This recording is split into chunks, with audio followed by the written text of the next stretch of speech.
Only earning $750 a month is like having a college student's allowance. Even students working at bars make more.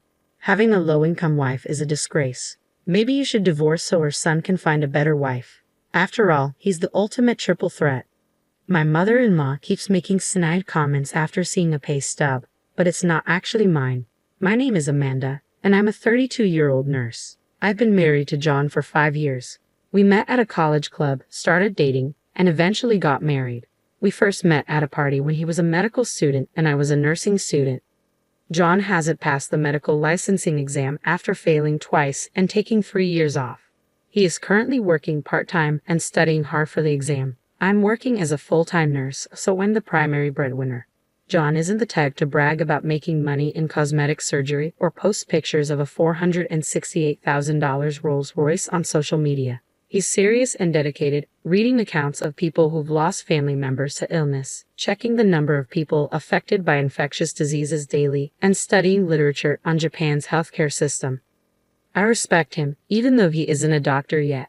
He genuinely wants to become a doctor to save his patients, so I didn't abandon him despite his lack of income as he entered his 30s. He kept the fact that he wasn't a doctor yet a secret from his parents. "Sorry, my mom is too nosy," John said. "It's fine. I support you so you don't have to worry about your parents. Live your life the way you want. This is short term," I reassured him. That's why it remained a secret. The reason it wasn't discovered was that he worked at night as a security guard at the hospital where I worked, so he was technically employed there. He had knowledge and could obtain information from my stories on the job. No one suspected he wasn't a doctor yet because he could talk like one. So to his seldom seen in-laws, I said, yes, patients really like him. I believe that while cruel lies hurt people, kind lies sometimes save them. Telling a patient, "You have 3 months left and there's no chance of recovery," creates a countdown that's often worse than saying, "You look good today, and you ate a lot." That's how people are. On the other hand, my mother-in-law, who is the complete opposite of my serious and honest husband, has a very harsh personality. She's the typical overbearing mother-in-law. She looks down on me for being a mere nurse married to her son, the doctor. "There must have been so many better options," she often says, like a beautiful dermatologist. I always apologize and bow my head when she talks like that. I wholeheartedly support my husband in his pursuit of becoming a doctor, but at this point, he's just a high school graduate with extensive medical knowledge working part-time. He's not even a medical intern yet. But my husband is genuinely grateful to me, always saying, "Thank you for everything." So I silently support him. In fact, I'm also very busy with work. Our combined income is barely enough to make ends meet, but it couldn't be helped. I didn't care much about money as I entered this world because I genuinely admired Florence Nightingale. Currently, I'm a nurse in internal medicine, the most demanding field in terms of workload. The thought of wanting money hasn't even crossed my mind. As long as we can live, eat, and stay healthy, that's enough. Isn't that ultimately what life's about? Despite the fact that I'm supporting my husband's living expenses and tuition, my mother-in-law goes around the neighborhood saying, "My son is a doctor and earns well. If he were a serious doctor, he wouldn't want his mother to brag about his income, good or bad." But my mother-in-law doesn't care and only talks about money, money, money. As her son, he has no choice but to silently endure it. She is completely unaware that he is actually working as a security guard in uniform at the hospital instead of walking briskly in a white coat like she brags about. Even if he were walking briskly in a white coat, it's not something to brag about and gossip about. I understand the feeling, but it should be restrained. I was worried that my husband's mental state might be affected and he might fail the medical licensing exam. He's barely hanging on to his dream of becoming a doctor. If he ends up spending his entire life as a security guard after enduring this long journey, it would be a shame. Moreover, his personality is well suited for a doctor. His only weakness seems to be his kindness.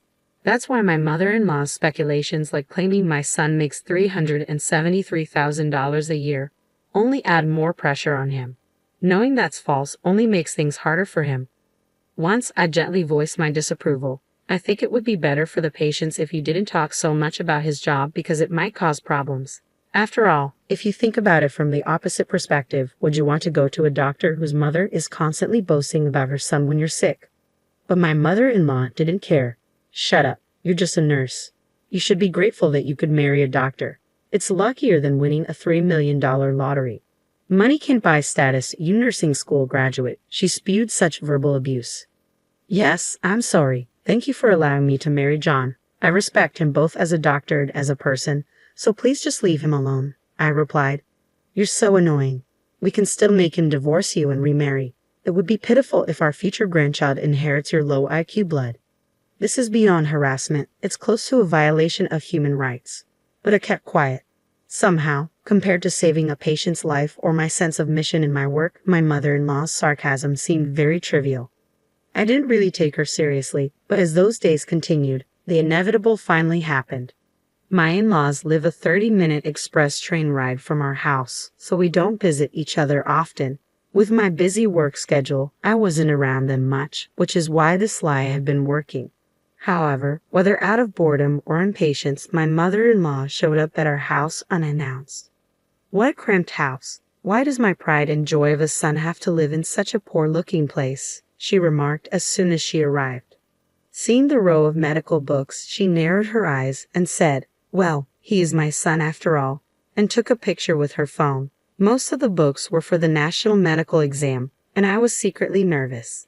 The presence of this year's books would normally give away that he's still a student. My vital signs were in danger of betraying me, but I did my best to deceive her. Mother-in-law, I'm sorry. We're both quite busy with work, so we haven't had time to find a bigger place, especially lately. I casually urged her to go home, but she began going through my house. Hey, what's with these weird dishes? If you're a doctor, you should buy Wedgwood. Yes, I'm sorry. They're from the dollar store. What did you say? Dollar store? I'm throwing them away. No, we couldn't afford luxuries because we were spending money on my husband's textbooks and tuition, so we cut costs on things like plates that didn't affect our simple meals. As long as we can serve food on them, it's fine. For now, passing the exam is the most important thing. My husband was fortunately working as a security guard at the hospital at the time. It was a good thing he wasn't home. I didn't want to see him hurt, so I planned to get my mother-in-law to leave while he was at work. But she didn't stop rifling through our things. I'm going to throw away these clothes that look like a student's. If you're a doctor, you should buy high-end branded clothes, she declared, tossing my husband's favorite clothes into a pile. And what is this? A piece of junk watch. If you're a doctor, buy a luxury watch, she said, throwing away his smartwatch, seemingly unaware of its convenience. The belongings being discarded one after another were bought with the little money he had earned. He would have preferred to be on the wards treating patients instead of standing outside with his pride in tatters. Still, he was working hard for the sake of his dreams and for the sweat he had shed. But there was no stopping her. It's because he married a poor girl that you have a poor life, even though he's a doctor. It's a wonder you don't live in a tower mansion. Unbelievable. I was thinking of going shopping together and at least getting you to buy me a bag or something, she said. Her statement ultimately despicable. I had no choice but to point out that what my mother-in-law was expecting from my husband, student or not, was fundamentally different from how we really lived. I was a fellow medical professional. Gold digging for a doctor was out of the question. Mother-in-law, I don't mean to be forward, but he's not that extravagant. Our current lifestyle suits us well, I said. I conveyed this casually, but my mother-in-law wouldn't budge. You're so annoying. Do you have any idea how hard he worked to get into medical school? We've been waiting to recoup his upbringing and tuition fees, and it's because of you that we're in this mess. Don't be ridiculous. My mother-in-law, increasingly heated, didn't stop searching my house. She rummaged through not just the kitchen but also every closet, discarding anything cheap. Then, unbelievably, she began to open the clear cases where we kept our utility bills, mail, and other paperwork. That's when she found the pay stubs. They were marked with $750 and $2.25. Despite my husband's name being clearly written on them, she either didn't notice or couldn't read the writing. She screamed, $750? What do you mean, $750? You nurse. That's not my son's daily wage. Even anesthesiologists make $750 a day, and you're the wife of an internist making only $7.50. Are you slacking off at work or what? She began to go insane. That's why you're living in such poverty. You're a money sucker, huh? barely working as a nurse and deceiving the doctor. You're just a part-time nurse because it sounds good. $750 is nothing, so quit already. That money was earned by him during the younger doctors passing him by, working in the gaps between his study hours for a very low daily wage. It was by no means the same with or without it. I thought it was a very pure number. But my mother-in-law's madness wouldn't stop, and finally the worst happened. You're a poor, luck-bringing wife. Divorce quickly, she demanded. At that moment, everything came to a head. I heard the front door slam shut. My husband had returned home from his part-time job. His face froze when he saw his clothes and watch cruelly stuffed into a trash bag. He began to silently and carefully pick them up, one by one. My mother-in-law spoke up. John, I don't mean to be harsh, but please divorce this wife of yours. Why did you, with your high education, high income, and tall height of nearly 6 feet, choose such a pathetic woman? I'm so sad. She only earned $750. But my husband remained silent, his lips tightly pursed, making it impossible to tell what he was thinking. My mother-in-law laughed and added, I'll bring the divorce papers for you. Leave this dusty room and this disinfected-smelling woman behind and remarry a better woman. You're a doctor. Remarrying is a given. Then my husband slowly stood up and finally said, Mom, I've been keeping quiet about this, but I'm not a doctor yet. Huh? She responded, stunned. I'm sorry for hiding it, but I haven't passed the national exam yet. And about that $750. For some reason, my mother-in-law was so surprised that she turned to me for help. I don't understand what he's saying. This $750 payslip is yours, right? I decided there was no use hiding it anymore. No, it's not mine, I replied. My husband chimed in, that's my salary for my part-time job. That can't be. You're lying, right? She stammered. I'm not lying. It's true, he said firmly. I'm not a doctor yet. I failed the national exam twice, my husband confessed. My mother-in-law, shocked to find out her son was not a doctor yet, suddenly started acting strangely. As she rummaged through her house, she slipped on some scattered newspapers and fell to the floor, crying out for help. She managed to avoid hitting her head but broke her right arm with a loud snap. My husband and I quickly treated her and took her to the hospital, guiding her to the orthopedic department. But my husband had something important to say. Mom, I'm sorry, but please don't come to our house anymore. And I don't want you to think of me as your son anymore, he said firmly.